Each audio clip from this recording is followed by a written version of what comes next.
Dear friends, how are you doing? OCD, what is OCD? Today, we're going to deeply understand what is this phenomenon, such a common phenomenon. And we will understand that pretty much every one of us has OCD. And we will also understand that there is a solution with that. We don't have to live with that. This is not like a decree from God. And we can clean that with a three-phases drill that within 3 weeks, we can actually clean the OCD in the specific territory that we're trying to reach. And basically, this drill leads to the result that the pill that you're going to receive from the psychiatrist trying to reach. So the pill of the psychiatrist is only an imitation to what your brain can actually do on its own without pills. And the pill is doing it non-naturally, of course. And we're talking about Lustral, sertraline, which is pretty the equivalent to Lustral, Prozac, Cipralex, fluvoxamine, paroxetine. All of these pills are basically decomposition inhibitors. They're delaying the decomposition of the dopamine. Dopamine is one of the hormones that is responsible for happiness, for bliss in our brain. And these pills are also antidepressant, all right? So there is not much of an innovation here. This is the art of silencing the symptoms. This is an art that the pill is really excellent with that, but it's only an imitation to what the brain can do. And this is exactly why we have the drill. We don't have to have side effects. You don't have to live with the side effects of pills, all right? And we don't need to be obsessed and addicted to pills in order to feel good and in order to break the obsessive circuits in our brain. And I'm so excited to know how lucky we are in this generation. You know, in the past, they didn't know a lot of stuff. And today, the architecture of the brain is pretty, let's say, known. It's already researched well, and we know which part of the brain, from which part of the brain the jealousy is derived from. We know how to scratch this part of the brain and to see how a person remembers memories of jealousy. There is a researcher called Resnick, and he knew and he knows how to stimulate with an electric pulse part of the brain, and he sees how the patient is experiences memories of anxiety, or another zone experiencing memories of jealousy or happiness. So there is an amazing brain here that we can operate much better than we do today, and only if you can know how to do it. This is like a supercomputer with lots of apps on it, and we don't know how to use it. So OCD. What is OCD? Obsessive compulsive disorder. So the people who suffer from OCD, they live in an obsessive compulsive circuit that they're really finding hard to disattach from. Okay? An invasive thought, catastrophical invasive thought occurs, pops up, something like something horrible is about to happen if I'm not going to do this specific action. This is the specific action that is opposed on him. And if I'm not going to do it, something bad will happen. I don't know what. It's not good for the world. This is a very common phrase, term that I hear from people with OCD that I treat. They say it's not good for the world, and I can identify with them because I also had that. In some aspect, we're going to understand exactly what I had and how I did it, how I healed from it. And this thought that occurs is generating a lot of stress, shame, disgust, and a lot like very, very strong fear. And in order to get rid of this thought, what do the OCD person does? He's doing a ceremony. This is what it does. The ceremony is a compulsive behavior that calms down the anxiety. It could be either by cleaning. It could be by rechecking, double checking, or 3-time checking, a lot of time checking, saying a certain word, and so on. So there's also a tendency to do the same number of repetitions of checking, for example, to check that the door is locked 6 times, specifically 6 times, otherwise there will be a disaster. And doing this action brings relief, of course, but it's only a temporary relief because the obsessive thought occurs and occurs and reoccurs and reoccurs. And basically, this is like uncontrolled thoughts that are followed by compulsive ceremonies. And the obsessive, the most common obsessive in OCD are contamination, infection, like people think that they're going to be contaminated or infected. Aggression, symmetry. A person cannot stand that if there is one glass here, there should be another one glass exactly on the parallel line of the glass. This is symmetry OCD.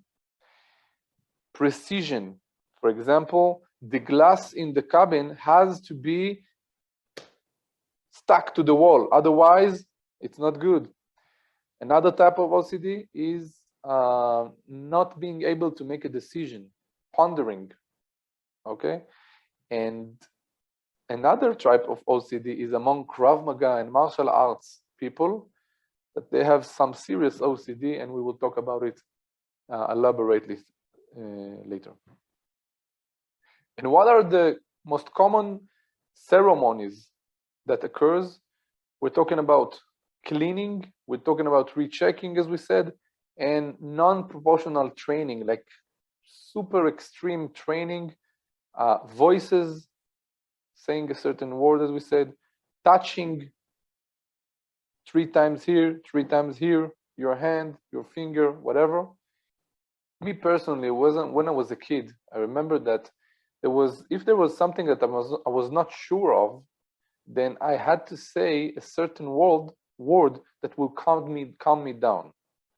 And if I wouldn't be sure that I said this word exactly the way I should, then I could have repeated it 10, even more than that, times slowly in order to feel safe. Otherwise, I felt that something wrong, something bad is going to happen. It's not good. I remember this clearly. This is why exactly OCD for me, and knowing how to clean the OCD, for me personally, is something that is very important because it could happen. You can do that. You can clean it. And there are some other types of OCD that are really harming for your life.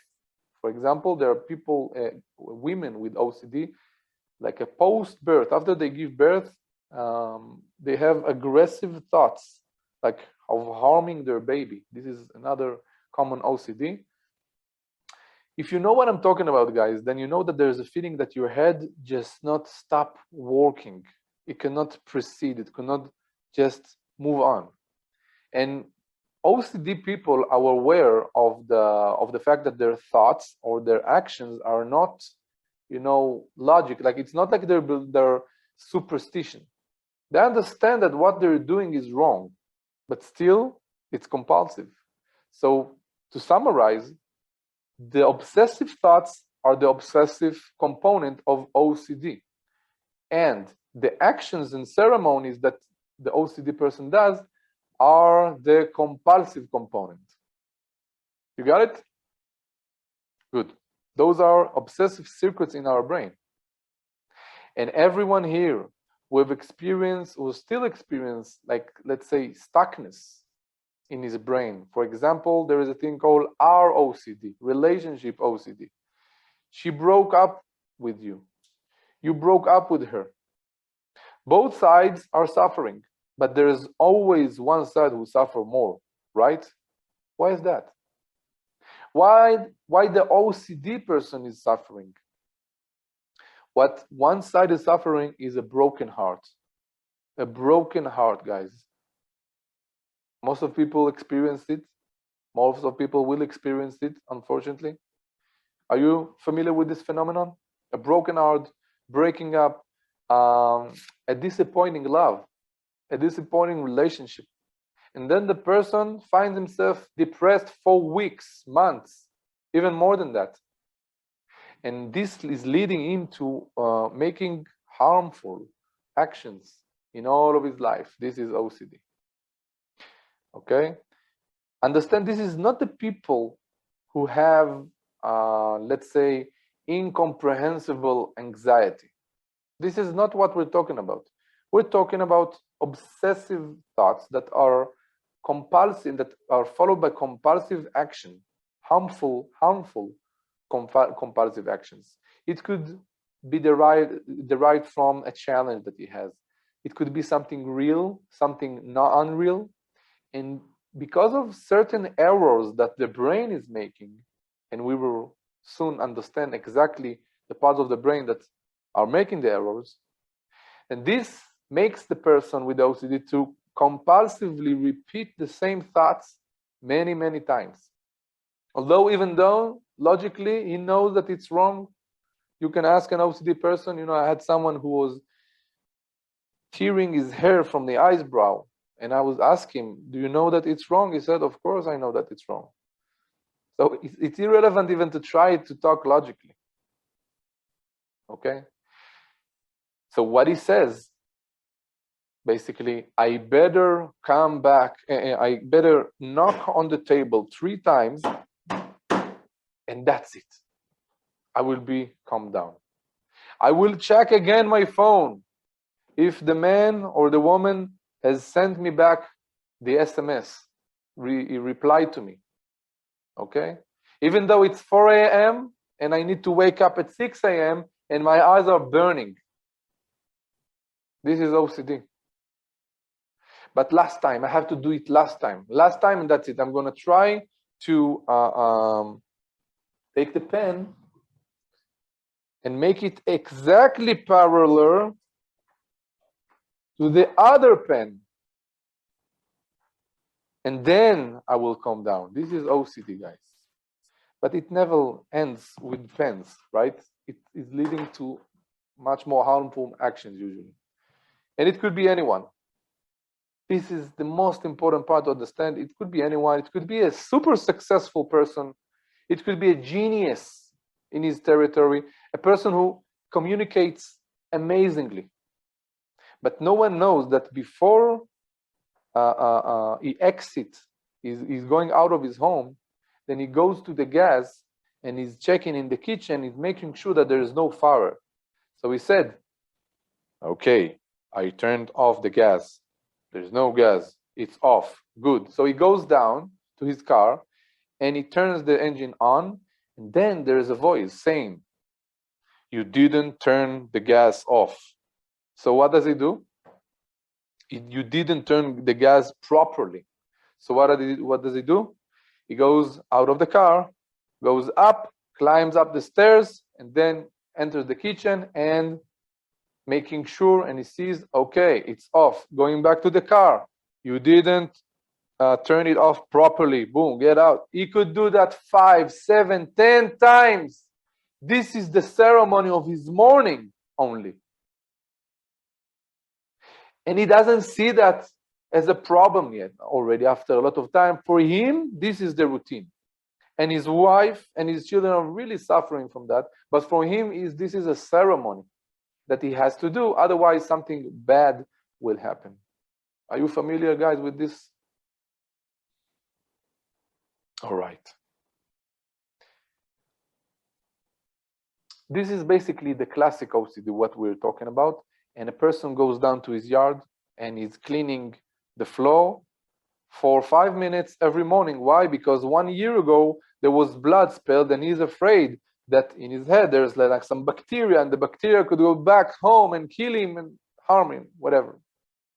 So he goes out, another person goes out from the toilet, washes his hands, good. Drying it with the towel, then again, he needs to wash again 3 times, and he has to do it specifically with the specific angle. Otherwise, something bad will happen. This is not fundamental for him. This is for him. He has to do it the same perfect way. And his hands are ruined because of that. Some people do it with alcohol. Are you familiar with the alcohol, guys? Krav Maga. Krav Maga, a person could train 5 years in Krav Maga. He knows all the possible techniques. He's aggressive during the training. He's controlling all the drills, all the scenarios. He understands all the concepts even to correct management with a person on the street. All right. He also developed flexibility, power, strength, agility, accuracy, sharpness. He's amazing. But when he's alone on the street, then he has to cross from this part of the street exactly, and not from this side. Why? Because he once saw that on this side of the street there was a fight. And his coach, his Krav Maga instructor, told him, you have to avoid violence, which is true. It's true. You need to avoid violence. But for the OCD person, he will be willing to do a turnaround of kilometers in order to avoid this part of the street that once there was a fight there. Now you can say, no, Kfir, this is exaggerated. Yeah, but try to see in your life. Maybe you exaggerate in some part of your life. We're talking about the Krav Maga fighter that once were real cases, by the way, that I'm talking with you. A Krav Maga fighter that one time in his life, he was robbed by criminals. Okay, at the same time, on the time that he was already training Krav Maga, but at the same scenario, he didn't succeed to protect himself, let's say. And every Thursday that he arrives to the Krav Maga training, then he says to his instructor, how could not I protect myself and win the attacker? How didn't I do it? How didn't I succeed in that? And he's been fighting in punishing himself for years upon years, and the same thought, obsessive thought occurs, and he suffers from it. And what is the compulsive component here, guys? By non-stop training in a way that is harming his skin. He has no skin, always blood here. This is not the way to go, guys. A woman that knew someone that pushed her. This girl pushed her, and she got offended. She began training in Krav Maga, and she became better. She became an excellent fighter in Krav Maga, but she wasn't able to release the fear from that woman who pushed her. Every time she's working with her, she's the same workplace, she's crossing and she's approaching her. Every time there is again the obsessive thought, she's going to push me, I am weak and I will not be able to protect myself. Okay? And the woman is kicking butt at the training. She's kicking all the men. She's taking them to the ground. She's neutralizing them. She's hurting them. She's good. But when she's in front of that woman, then she feels like a little girl, little weak girl with the same obsessive thought. I am weak. I'm not going to succeed protecting myself. I'm weak. And what is the compulsive component in this case, guys? That she walks every day to the gym to train, to the gym, and she's ruining her body. It's good to train, but she's going every day and she's doing excessive training and she's ruining her body. Are you familiar with this kind of stuff, guys? Maybe your friend, maybe your sister, maybe your dad, maybe your wife, your husband, maybe you. A person goes in a canyon, certain specific canyon, and receives and gets an episode of anxiety, like an anxiety attack. Why? Because once he was there and there was a chaos and he received, like, someone hit him, like the security guy hit him at the entrance, and for his point of view, in his point of view, it could be that the same security guy will be there and hit him again. And what is the compulsive component? He goes to the other side of the town and he's adding 20 minutes to his ride only to not meet, possibly, maybe he's not even walking them, possibly the same security guy, that more probably that is not even walking them. So why are you training in Krav Maga? Why are you training martial arts? What's up with your training? Why are you training for? And another person is repeating the same strike 1,000 times, goes out of the gym, of the Krav Maga gym or martial art gym, and then comes the OCD. The angle was not close enough to the body. And what is a compulsive component here? He goes back to the gym, he changes his clothes, and he joins the next following class again, goes to the side because it's not his class, he's going to walk on a bag alone, and he's eating 500 times more to the side. And then he posts a picture to Facebook, and he's proud of himself, showing his bleeding hand. And he thinks that this is aggressive, means that he's determined. No, my friend, this is not healthy. This is not the way to train. Your mental position that you're training with is not right. So what is the solution, guys? What is the solution? More training, maybe?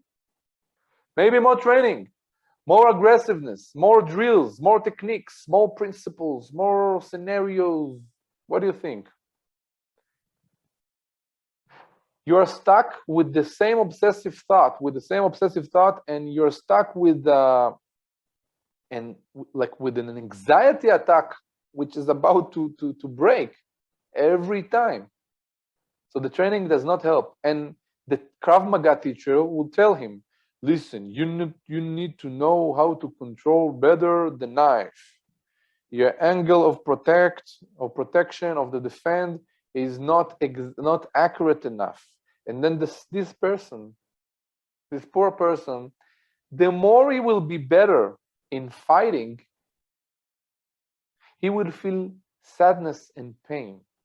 The more he will be better in fighting, he will be feeling more sad and more pain. Why? Because there is a substantial gap, there is a huge gap between his technical abilities to his brain ability, his neurological ability. You see what I'm saying? Because it doesn't matter that he is really good with the technique. Still, he has something. He thinks that it's the technique. It's not the technique. It's a circuit in your brain. So why does the coach, the Krav Maga coach, insist? Maybe the Krav Maga coach has OCD. OCD that he has to have this angle, otherwise something bad will happen. What will happen? He will not succeed on the street. So there's also OCD of Krav Maga instructors, of martial arts instructors. There is importance for accuracy, of course, but you need to know when to stop with your student. Okay? And then you have, this is what I call an OCD harmony between the student and the teacher, and to the teacher to the students, and no one is happy. So what do we do? Are you familiar with these cases, guys? A person is on the supermarket, at the supermarket. One of the customers is looking at him in his eyes, a little bit threatening with his eyes, and then the OCD begins. He's going to murder me. He's a criminal. He's a terrorist. He's a thief. And then the same person goes out of the supermarket, because in Krav Maga we learned avoidance, right? Avoidance! Avoidance! Yes, it's important. But my friend, my dear Krav Maga instructor, you need to supervise your student to see that he's not receiving the OCD. Okay?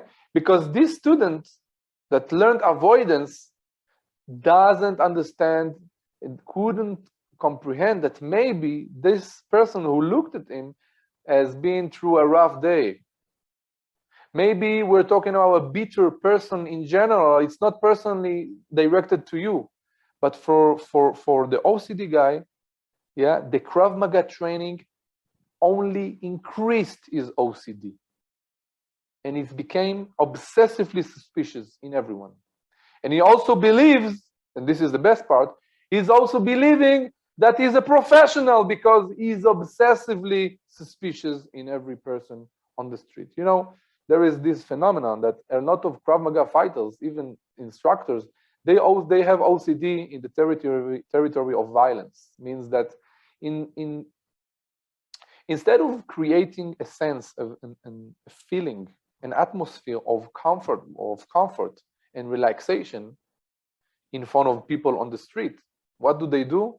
They're creating a violent vibration towards them, a frightening vibration towards them. This only creates provocations. Okay, because there is the obsessive circuits in their brain that every person is an attacker. Every person is an attacker. This is not Krav Maga, my friends. Not every person is an attacker, and you should not treat him in such way. It's a potential attacker. There is a big difference between a potential attacker and the attacker. But you see people, Krav Maga people, who treat every person as an attacker, like really obsessed, really suspicious, and they're creating an aggressive, violent vibration. You can see that in classes and also outside of classes. This is wrong. And the Krav Maga instructor says you have to have this angle, this exactly angle. And the instructor could receive a heart attack. And you see all these discussions on the internet, on Facebook, on all the platforms. They're spending their time, valuable time, as if this is a religion. And they're really feeling that something bad is going to happen if they're not going to correct all the world with the same perfect technique that they think they have. So there is a line between having a discussion, a professional discussion, to be obsessive about it, and using your valuable time. Go to your wife. Why are you spending all day long typing down how it should be and how everybody is wrong? Yeah, there is an OCD pattern here. It's not really because you're looking for the truth. Not only because of that. People who have to exit their office on the right hand, on the right leg, foot. Otherwise, something will happen. They have to exit with the right leg. Something will happen. So basically, it's every one of us in his small levels, and you know, people can get stuck on anger. I ask you 10 times. Yeah, a person comes to his wife. I asked you 10 times to do this and this. I told you that this is hurting me, this and this. So why did you do it? And she's not apologizing. And maybe she is apologizing, but he's still stuck there. A whole day, he is in sorrow, in deep sorrow. A whole week, he's not talking to her. He's stuck. This happened to you, my friends? In front of the children, in work, every time a person goes into a loop of jealousy, let's say, and he's finding it real hard to exit it, even though he believes, you know, in that there's an order and harmony in the world, but still he has jealousy and anger or stuckness or righteousness. He's so righteous, so he has to argue with all of the world. This is a bit of OCD as well.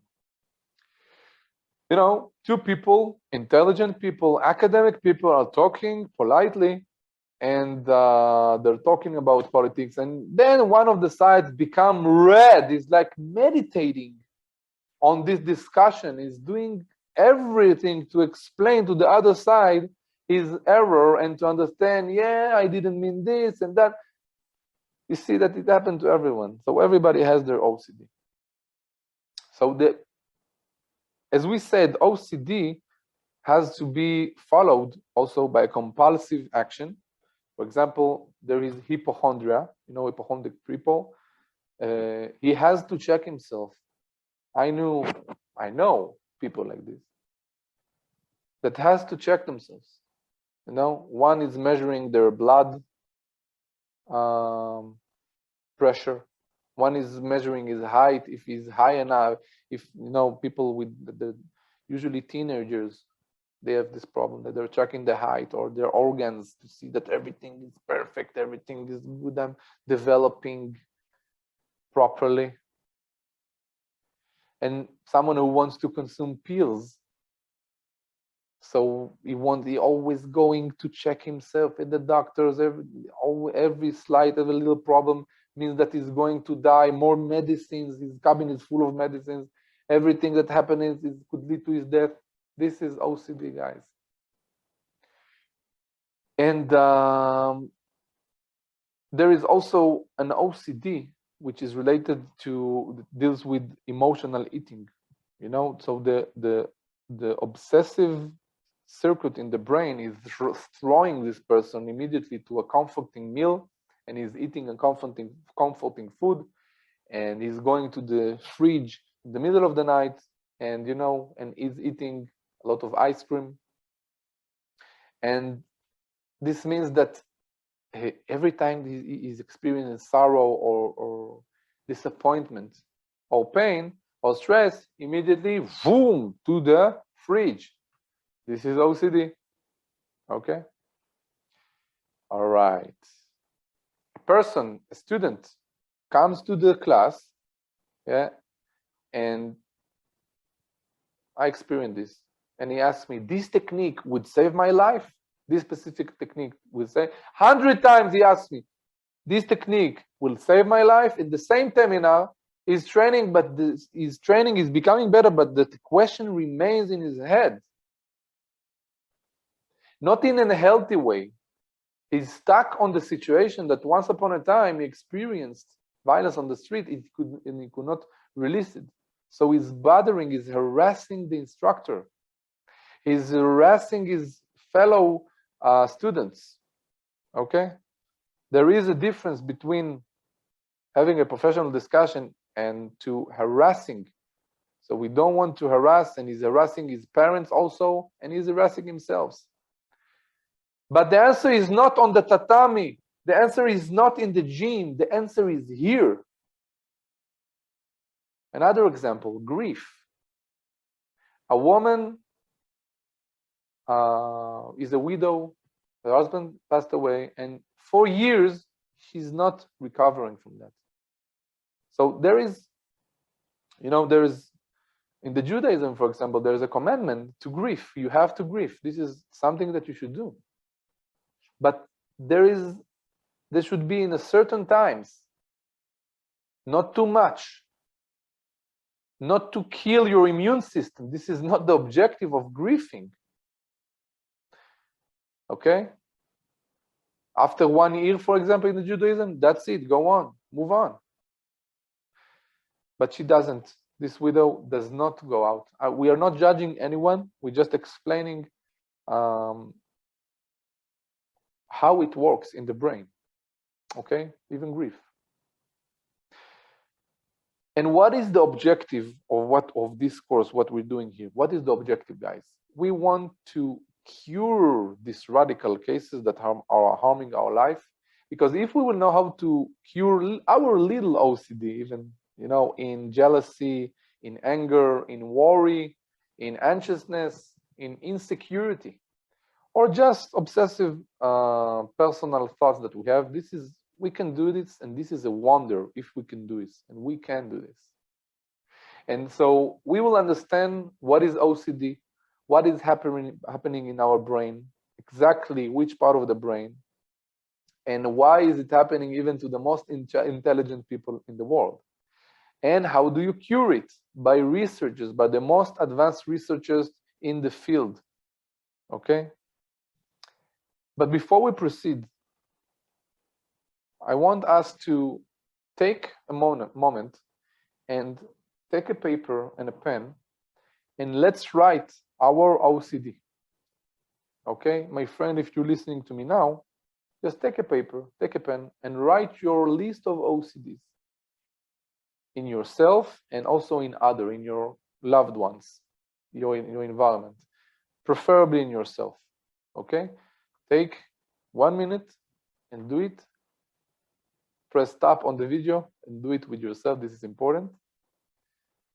I want you to write in 2 phases. I want you to write where it meets you, where the OCD is meeting you.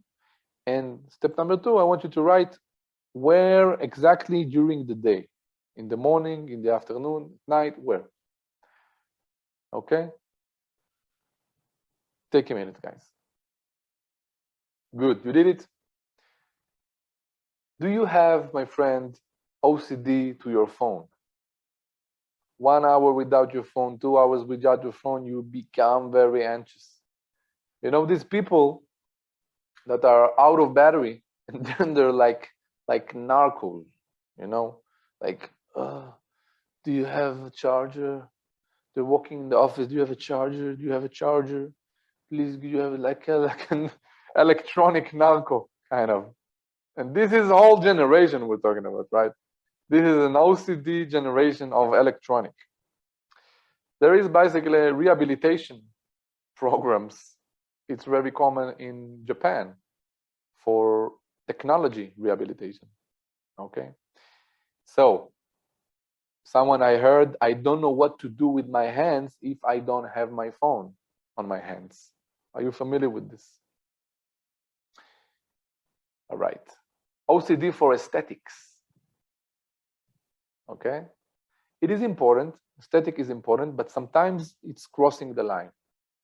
Endless creams, endless aesthetic treatments in your body, surgeries. People are willing to risk their life in crazy surgeries because there is a circuit, there is an obsessive circuit that tells them your nose is too bended.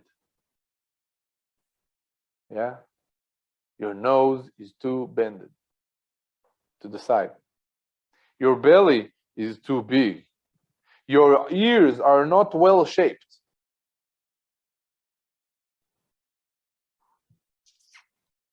See how many OCD's challenges, my friends? So what do you think this drill that we're going to learn, is it relevant or not? To yourself, to your spouse, to your children?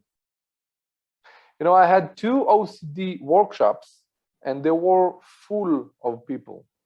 The place was full. And this is only a proof for how important that treating this phenomena is. A broken heart is again one of the most common things that we experience. You know, a girl breaks up with a boy, and it hurts. He should recover, and his brain tells him it hurts, and it will hurt, but eventually it will be released. So he should be released from that after 2 months, 3 months, 4 months. But how come there have been already past years, 5 years after the breakup, and he's still following the girl, or vice versa, she's still following him on Twitter or whatever to see where he is, what he's doing, who he's with. This is an OCD relationship, OCD. Okay? She can feel that she could die if she will not be with him. People could get anorexic because of that. This is a sickness.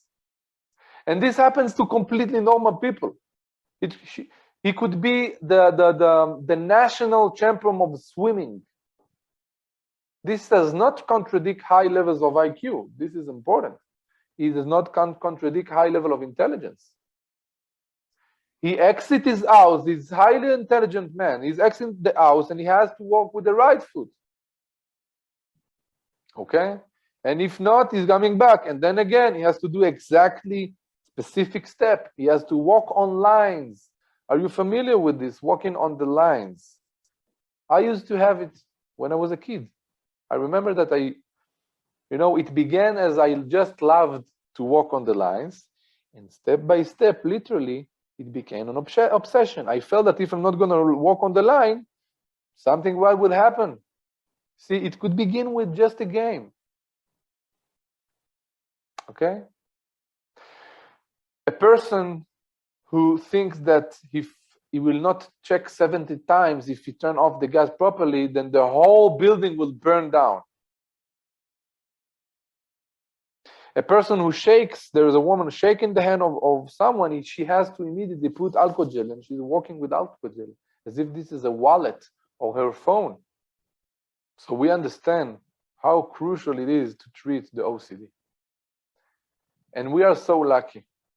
One of the biggest authorities, biggest experts in the world, experts in brain research, and specifically the neuroplastic research, neuroplasticity of the brain, which is also an expert with OCD, and he's called the Albert Einstein of the brain research. And why is it called this way? Because maybe you heard of him. His name is Dr. Jeffrey Schwartz. Dr. Jeffrey Schwartz. He such a successful researcher and writer, and the model that we're working with is basically pretty similar to what we do here with the little innovations and things that I had from my experience from the clinic. But basically, we learn from this genius, the Albert Einstein of neuroplasticity. And why is he called a genius? Because he doubted everything that was known on the brain until his time. And he broke a lot of norms and conceptions on the brain. And he discovered that the brain is so flexible. He discovered that the brain is such a flexible organ that we can turn him around 180%. Okay? And your character could change 180% if you do the right drills. This is the same researcher, scientist, neurologist, Dr. Jeffrey Schwartz. He's still living. We are really blessed to have him in this generation. And now let's understand how exactly the brain of an OCD person is working. What is the functions? What are the malfunctions also? And when we understand that, we will understand how we can solve the problem. Okay? And take a look here. This is our brain. I want you to memorize carefully the steps and the part of the brain. This is the prefrontal cortex. This is anterior cingulate gyrus. This is the caudate nucleus. And let's understand what is the role of every one of them and how is it related to OCD. This is what we find. These are the findings of Dr. Jeffrey Schwartz and also many other neurologists and brain researchers leading the most innovative research that you can find today. So the first part is the prefrontal cortex. Take a look. This is the part that we're talking about. This is the frontal part of our brain, the prefrontal cortex, and this is where all the logic is taking place. The logic, the wisdom, the intelligence, planning for the future, the creativity. Okay, planning. This is basically the CEO of the problems. This is where you recognize problems. For example, you recognize that you have guests coming over and in an hour and all the house is a mess. This is a problem you recognize. So the prefrontal cortex says, all right, there's a challenge, there is a problem. This is the prefrontal cortex. And Dr. Jeffrey Schwartz and his colleagues find that people with a thicker brain prefrontal cortex part, a thicker part of the prefrontal cortex, are more successful people with fMRI scans. fMRI is like fMRI for the brain. And before and after, they can show us, and they saw thousands of scans that prove that the people with, checking their life also personally, people with thicker, more activity in the prefrontal cortex are people who have more self-esteem, successful careers, better relationships, good habits, strong power of will, strong discipline. Okay? So this gray substance that we have here for the more successful people is thicker. And people who this part of the brain is thinner relatively, then there are less successful, people with lower self-esteem, bad habits, that they have outrages. They have addictions, they have depressions, bad relationships. This is the neurologic part of the success, guys. This is amazing. You can actually see, and Dr. Jeffrey Schwartz says, he says that he could predict scientifically, more or less. And he says, give me his brain scans and I can tell what's going on in his life. We're talking about thousands of scans that he has examined, he has in colleagues. And we're talking, this is not a new age material here, guys. This is pure science that we're talking. And in the processes that I am personally working with people in my clinic, frontal or online, then you can guess which part I'm putting my focus on. This is the part that I'm putting my focus on, the prefrontal cortex. All the drills that we do are focused with a laser focus to the prefrontal cortex, and we are making it thicker microscopically, more active. And you can see that when you do that, other problems are solved, because when this is more active, then the back brain, the amygdala, which is, I'm talking a lot of elaborately in the Feel Wisely course, the amygdala is less active. When this is rising, then this is falling, okay? This is the amazing part, and basically we're walking on the root instead of the branches. We're not only walking on the problems, but we're talking on the root. And when this is healthy, the other parts are releasing. The anxiety, which is represented in the back brain, anxieties and rage and depression and addictions and broken heart, all of these feelings, all of this stuff is here. So when this is strong, this is less strong, okay? So instead of walking specific on them, we can walk just on that, just like in the gym, okay? When we're training, we want to strengthen our biceps, for example. Sorry, we want to strengthen our elbow, to heal our elbow, the ligaments in the elbow. So we need to strengthen all the muscles around it, right? When you want to cure, so you go to the physiotherapist and he says, go do some training. And he gives you specific training to strengthen all the muscles that trap the hurt zone. This is what we do much more accurately by working on the prefrontal cortex, okay? So basically what I'm saying here, that if we would have come back, if we would take you 5 years ago and we would give you a thicker prefrontal cortex, you will be thinner, you will be healthier, you will be stronger, more successful, all right? So let's understand exactly again what's going on. You go on the scale and you want to see your weight, and you see that you are 10 kilograms more than you should, and this is a problem the prefrontal cortex recognizes.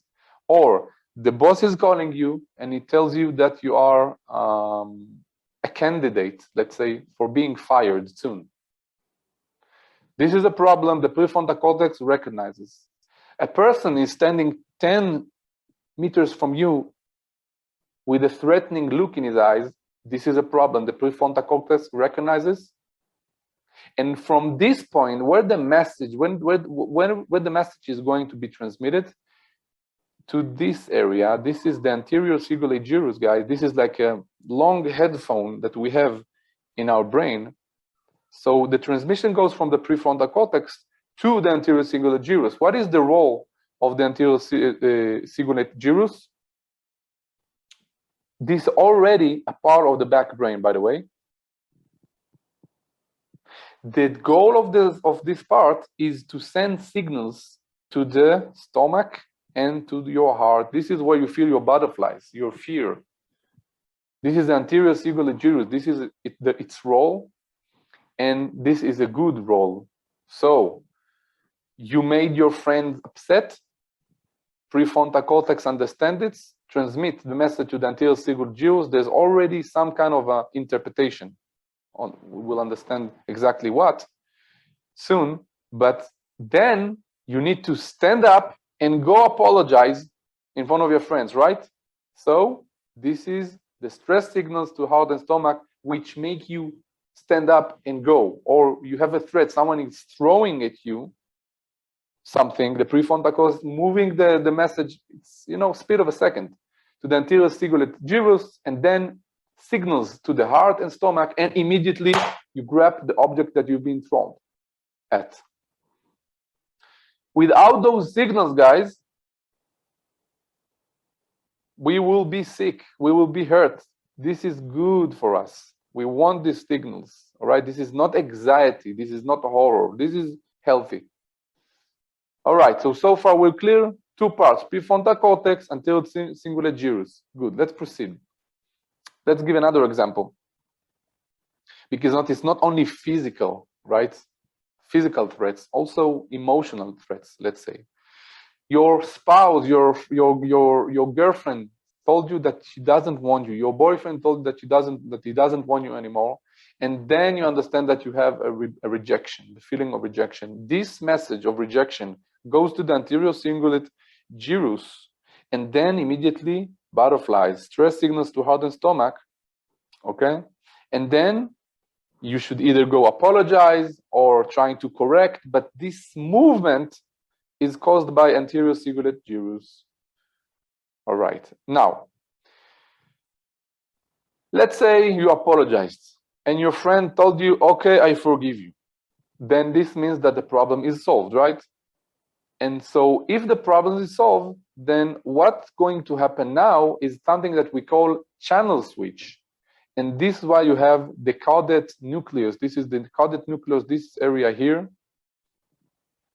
And the role of the caudate nucleus is to be like the gearbox of our brain. This is where we say next, next, next, next, next. This is, you know, people who know how to move on. We're talking about the healthy caudate nucleus. So again, you didn't turn the gas off. Okay, prefrontal cortex, move the transmission to the anterior cingulate gyrus, stomach, stress stomach, and heart. Then you go up, you make sure that the gas is off, and then you should move on. This is a healthy brain. The caudate nucleus is doing this switch, this next phase. Okay? This is where when we change our focus, because we said, okay, the problem is solved. Now we can go grab a drink. Now we can go get back to our work. This is where the focus change is being made in our brain. All right. So far, guys, we're talking about the healthy brain. So let's summarize. I want to summarize. We have three parts of the brain: prefrontal cortex, anterior cingulate gyrus, and caudate nucleus. This is the main parts for the OCD. We have many other parts, which we will not discuss in this course. We only focus on what we need. And so there is a challenge, there is a problem. The prefrontal cortex recognizes it, move the transmission, the message to the anterior cingulate gyrus. And then this is where the stress signals to heart, we get up, we move and we correct the problem. And when it's done, when it's solved, then the caudate nucleus is saying next, and then you can forget about it. Right? All right. You can forget about it. So some people don't forget, and let's understand why.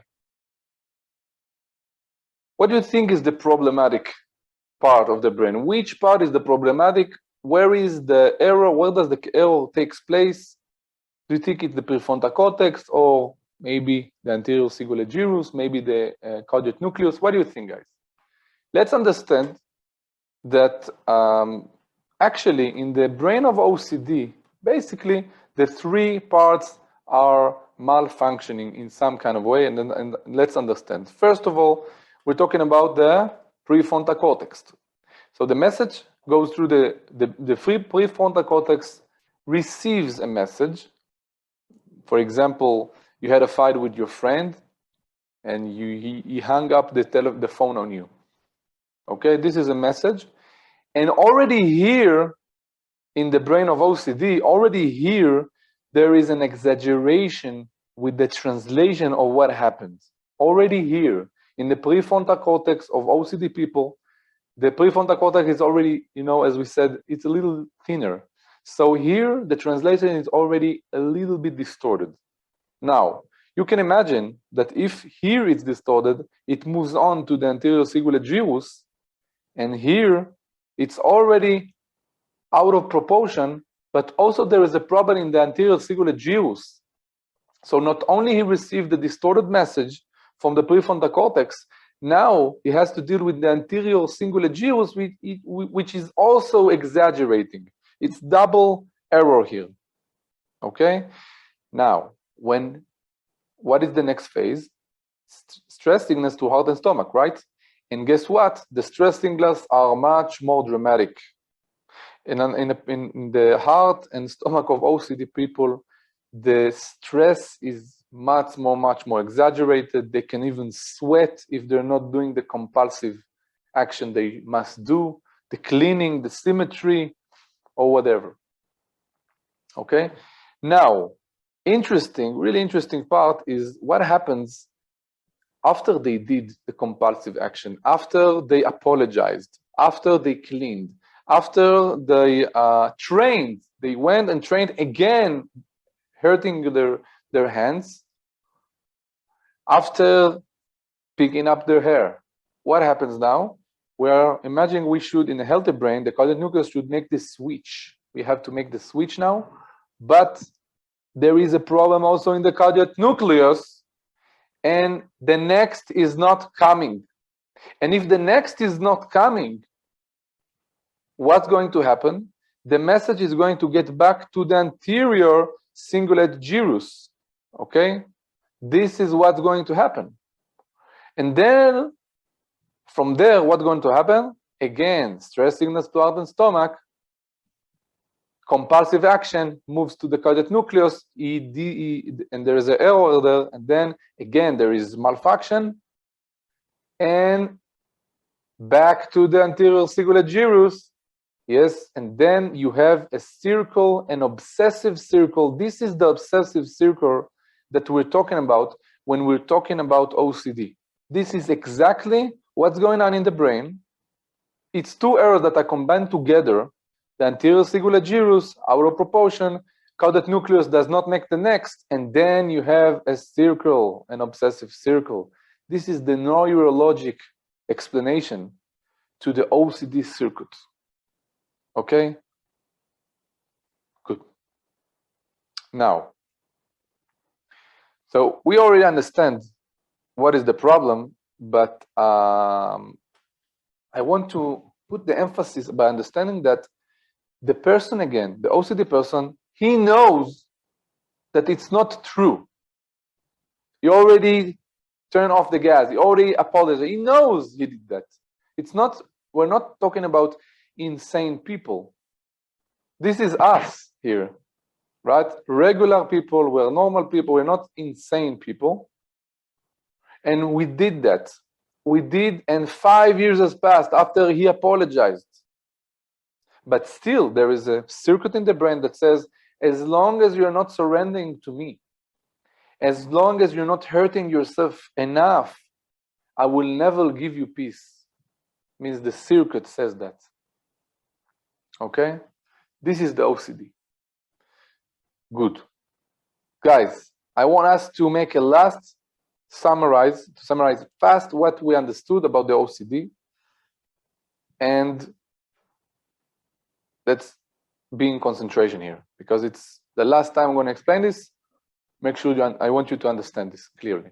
So, a message goes through the prefrontal cortex. Something happened. A challenge occurred. Okay? Then the message goes in the prefrontal cortex. Then to the anterior, already here in the healthy brain, there is a translation of the situation, a normal translation. Then, if we're talking about successful people, they translate it, people who are healthy relatively and successful in all parts of their lives, they have a thicker prefrontal cortex. But if not, already here there is a distortion of the message, something out of proportion. Then the message goes to the anterior cingulate gyrus. Another distortion occurs there, means it's a double distortion of the prefrontal cortex and the anterior cingulate gyrus. And then the message goes to the stomach and heart.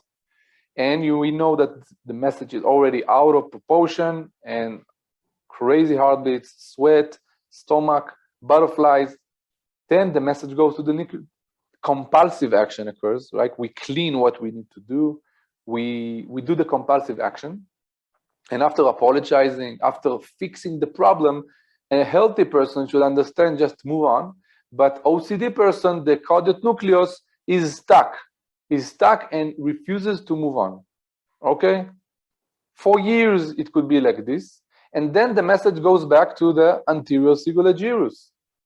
And then there is a creation of a circle, a obsessive circle that just keeps on and going on and on and on and on until a person is doing a very hard compulsive actions, depends on the OCD, of course, and he harms himself with that. So this is the OCD. Okay, so what do? We understood clearly. We understand how it's done. Now let's understand what we should do. What we should do is a drill, 3 phases drill, in which we are doing a couple of actions. One of the actions is breaking the circuit, the obsessive circuit that I painted, remember? Between the anterior gyrus, cingulate gyrus to the caudate nucleus. We're breaking this circuit. And also, not only that, we are creating a new parallel circuit. Okay? This is how we do it. 3 phases, 3. By the way, pretty fun. It's not something like we need to suffer by doing this exercise. This exercise is actually fun to do. We need to invest the time, the thinking. We need to do it. But this is the 3 phases, and it's based, among other stuff, also about on experience from my clinic, but also on the model of Dr. Jeffrey Schwartz, that he proves that in 3 weeks you can clean the OCD. From my experience, much less than that. I had one meeting, I remember, with an OCD person. Already after the first meeting, he did that one time, the drill, and he reported to me that the OCD was dramatically reduced. Of course, he has to keep on and on and on. It's like a muscle, remember. But still, only one time he did the drill. And that's, that's so amazing that we can do that. We can do that. But basically, we need to invest.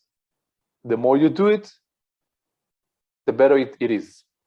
And I claim that if you clean OCD, you dramatically change your life quality. I can testify on myself that when I cleaned my circuits, when I cleaned the obsessive circuits, maybe small circuits, it could be small circuits. It hasn't had to be like a big harmful OCDs. Our small OCDs with anger, with jealousy, with symmetry, with precision, everyone with his problem. When I did it on myself, I can tell you that my life drastically changed.